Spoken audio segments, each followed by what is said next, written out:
हम लोग modern history के इम्पोर्टेंट पर्सनालिटीज़ को कवर कर रहे थे। उसका सेकेंड क्लास है। कल हम लोग तिलक तक देखे थे। आज हम लोग तिलक के बाद कंटिन्यू करेंगे बिपिन चंद्र पाल। आज यहाँ से हम लोग कंटिन्यू करते हैं। उनका जन्म 1858 को और मृत्यु 1932 को हुआ था। Bipin Chandra Pal father of revolutionary thoughts in India कहलाए। उनका जन्म Poil village Habiganj district present day Bangladesh में हुआ था। स्वदेशी मूवमेंट में इम्पोर्टेंट रोल प्ले किए थे। अब आ जाते हैं हम लोग रविंद्रनाथ टैगोर साहब का जन्म 1861 को हुआ था। मृत्यु 1948 को हुआ था। 80 साल तक जिंदा रहे थे। उनको गुरुदेव भी बोला जाता था, कवि गुरु भी बोला जाता था और विश्व गुरु भी बोला जाता था। उनका जो बर्थ था, स्पेसिफिकली जो डेट ऑफ बर्थ था 7 मई 1861 को कलकत्ता में हुआ था। पार्लियामेंट में जो रिलीजियस समिट हुआ था वहाँ 2 बार पार्टिसिपेट किए थे और स्पीच दिए थे। एक 1929 में, दूसरा 1937 में। 2000 से ज़्यादा सॉन्ग लिखे थे। विश्व भारती यूनिवर्सिटी की स्थापना 1921 में किए थे। Vishwa Bharati university associated with Rabindranath Tagore. Nobel prize 1913 में मिला था गीतांजलि के लिए। 1913 याद रखिएगा। नाइटहुड का उपाधि 1915 में मिला था, जिसको बाद में उन्होंने त्याग दिया था 1919 में जालियांवाला बाग मैसेकर के साथ। अच्छा, आप लोग एक बोल रहे थे कि मतलब कि इसका राइटिंग के लिए, तो देखिए इसमें या तो आप लोग मतलब जो बोल रहे हैं उसका एक सेल्फ नोट बनाइए या इसको मल्टीपल टाइम रिवीजन करिए। क्योंकि इसका अगर राइटिंग देखिएगा ना तो ये मतलब मेरे खुद का राइटिंग है। अगर सीधा करके बुक से पढ़ाने लगे तो फिर बुक में और मतलब हम जो मेहनत करके बता रहे हैं या सेल्फ नोट बना रहे हैं उसका फ़ायदा नहीं है। तो या तो आप लोग इसको मल्टीपल टाइम देखिए या फिर सेल्फ नोट बनाइए, यही ऑप्शन है ना। अब हम लोग आ जाते हैं मदन मोहन मालवीय। 1861 में बर्थ था, 1946 में डेथ हुआ था। 25 दिसंबर 1861 याद रखिएगा। 25 दिसंबर को स्वर्गीय अटल बिहारी वाजपेयी का भी डेट ऑफ बर्थ है। मदन मोहन मालवीय 25 दिसंबर 1861 को इलाहाबाद में जन्म हुआ। इनको महामना कहा जाता है, जो कि गांधी जी कहे थे। कर्मयोगी सर्वपल्ली राधाकृष्णन। अब आप लोग बताइएगा कि सर्वपल्ली राधाकृष्णन कौन थे।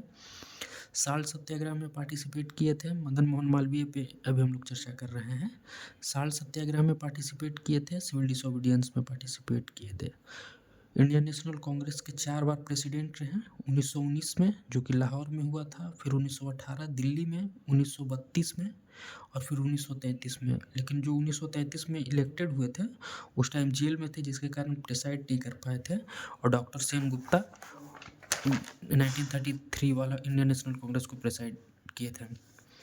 द हिंदुस्तान के एडिटर रहे हैं। अभ्युदय हिंदी वीकली था, 1907 में निकलता था।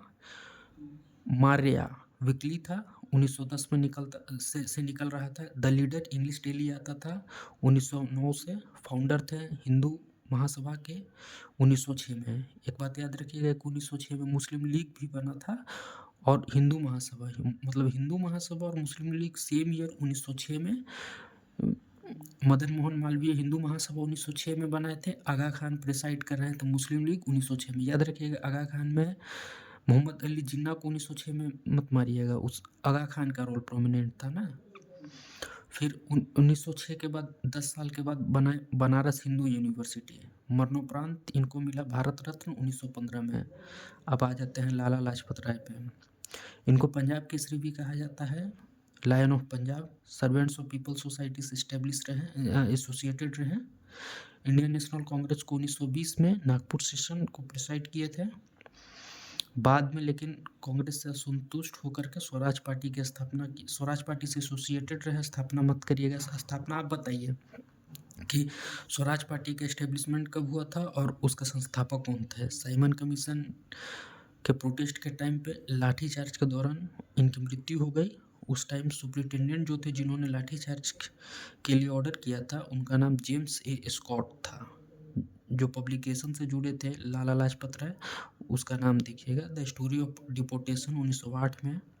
आर्य समाज से जुड़े 1915 में। आर्य समाज का एस्टेब्लिश नहीं किए थे, आर्य समाज का एस्टेब्लिश 1875 में ही हो गया था स्वामी दयानंद सरस्वती के द्वारा। आर्य समाज से जुड़े थे 1915 में। United states of America a Hindu impression 1916 में। यंग इंडिया 1916 में। याद रखिएगा, यंग इंडिया भी का एस्टेब्लिशमेंट नहीं किए थे, यंग इंडिया गांधी जी से रिलेटेड था।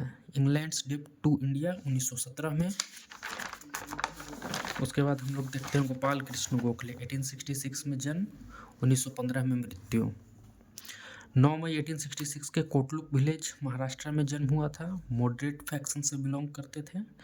कांग्रेस को 1899 में ज्वाइन किए थे।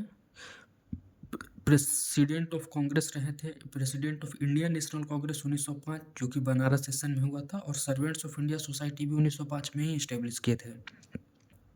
Servants of India society education से जुड़ा हुआ था, बेसिकली एक्सपेंशन ऑफ एजुकेशन से। और फिर उसके बाद 1908 में रनाडे इंस्टीट्यूट ऑफ इकोनॉमिक्स की स्थापना की है। महात्मा गांधी इनको अपना पॉलिटिकल गुरु मानते थे। ये देखिए, मल्टीपल एग्जाम में पूछा गया है, महात्मा गांधी पॉलिटिकल गुरु किसको मानते थे, तो गोपाल कृष्ण गोखले के साथ चाहिएगा। इंग्लिश वीकली न्यूज़पेपर निकालते थे। हितवाद। अब हम लोग गांधी जी को देखते हैं। 1869 में बर्थ, 1948 में डेथ। ये याद रखिएगा कि जिस टाइम इनका डेथ हुआ था, दिल्ली में इनको गोली मारा गया था ना। 1948 दिल्ली इवनिंग प्रेयर के टाइम में मारा गया था। क्वेश्चन पूछता है। महात्मा गांधी का अदर नाम महात्मा था, बापूजी था, फादर ऑफ नेशन था। गांधी जी साउथ अफ्रीका से 9 जनवरी 1915 को लौटे थे। उन्हीं के याद में प्रवासी भारतीय दिवस भी मनाया जाता है 9 जनवरी को। चंपारण मूवमेंट को लीड किया 1917 में। खेड़ा 1918 में। अहमदाबाद मिल स्ट्राइक 1918 में। याद रखिएगा, खेड़ा में स्पिरिचुअल लीडर थे गांधी जी। खेड़ा को मतलब कि एक्चुअली लीड कर रहे हैं तो Sardar Vallabhbhai Patel. As a spiritual leader Mahatma Gandhi थे। नॉन कोऑपरेशन मूवमेंट लॉन्च किए 1920 में। 1922 में विड्रॉ कर लिए चौरी चौरा इंसिडेंट के कारण। चौरी चौरा गोरखपुर में है। साल्ट सत्याग्रह को फिर लीड किए 1930 में। 12 मार्च से 6 अप्रैल तक चला था साल्ट सत्याग्रह। और जिस दिन साल्ट सत्याग्रह को मतलब साल्ट लॉ को ब्रेक किया गया था, उसके बाद से 6 अप्रैल 1930 से सिविल डिसोबीडियंस मूवमेंट चला। पूना पैक्ट फिर साइन हुआ 1932 में। पूना पैक्ट याद रखिएगा 1932, गांधी जी और अम्बेडकर के बीच में। उसके बाद क्विट इंडिया मूवमेंट 9 अगस्त 1942 को लीड किया। इनका बर्थ डेट 2 अक्टूबर को international day of non violence के रूप में भी मनाया जाता है। 4 पब्लिकेशन को रन करते थे, जिसमें था Indian opinion. Indian opinion south Africa से रिलीज करते थे और साउथ अफ्रीका में ही मतलब सेंटर था। यंग इंडिया, नवजीवन, हरिजन जो बुक लिखे थे, उसमें से सबसे फेमस बुक उनका था माई एक्सपेरिमेंट विथ ट्रूथ, जो उनका से खुद का ऑटोबायोग्राफी था, और हिंद स्वराज था। आज हम लोग इतना ही करते हैं। इसके बाद हम लोग नेक्स्ट क्लास में अरविंदो घोष से कंटिन्यू करेंगे।